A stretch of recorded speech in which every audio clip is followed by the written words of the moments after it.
IFAD Director of East and Southern Africa, IFAD Acting Country Director, distinguished guests, all protocols observed, good morning.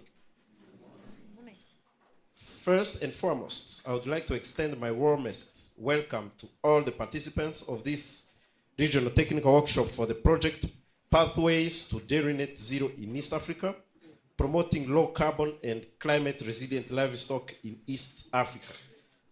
PADNET as acronym.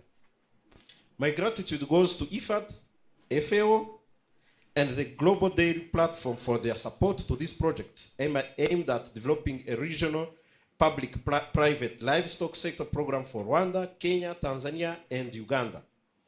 The significance of this project for Rwanda and the EAC as a whole cannot be overstated.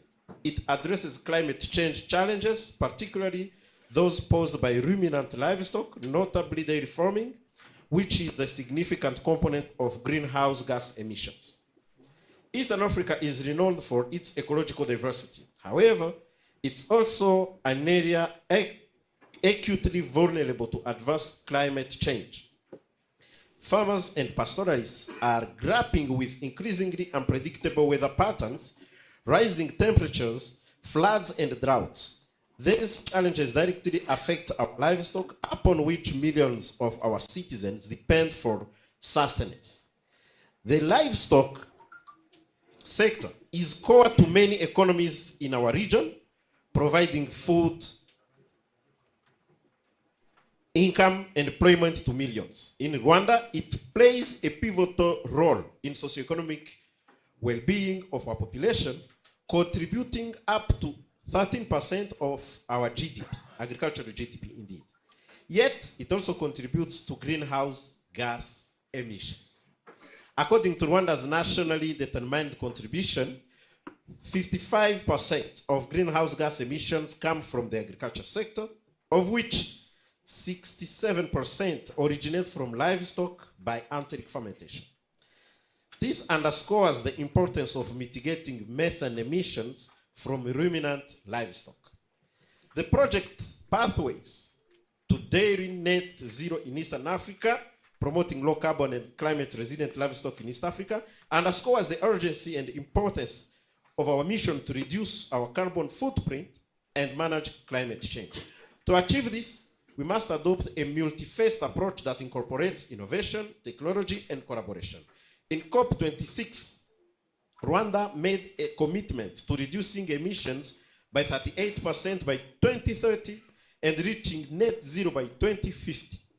Minagri's strategic plan for agricultural transformation places a strong emphasis on promoting climate-resilient crops and livestock. This strategic approach supports the transformation of our livestock sector in one that is efficient, inclusive, sustainable, and environmentally responsible while contributing to economic growth and food security. Ladies and gentlemen, as I conclude, I want to acknowledge that our actions under PADNET project will have a multi-generation impact. Our commitment to reducing carbon emissions and building climate-resilient livestock systems is a testament to our responsibility towards the environment and our communities. I have no doubt that the discussions and the solutions that emerge from this regional technical workshop will enhance understanding and the proper implementation of the PADNET project for a more sustainable future for our countries. This is also an opportunity for me to recognize the presence of my counterpart, the PS from Tanzania, who is here. It carries a kind of personal interest by meeting him. I think that we are going to exchange on some burning issues to strengthen the cooperation between our two countries.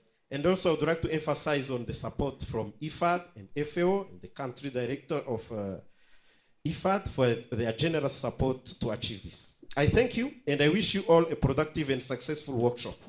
I hereby declare this regional technical workshop officially open.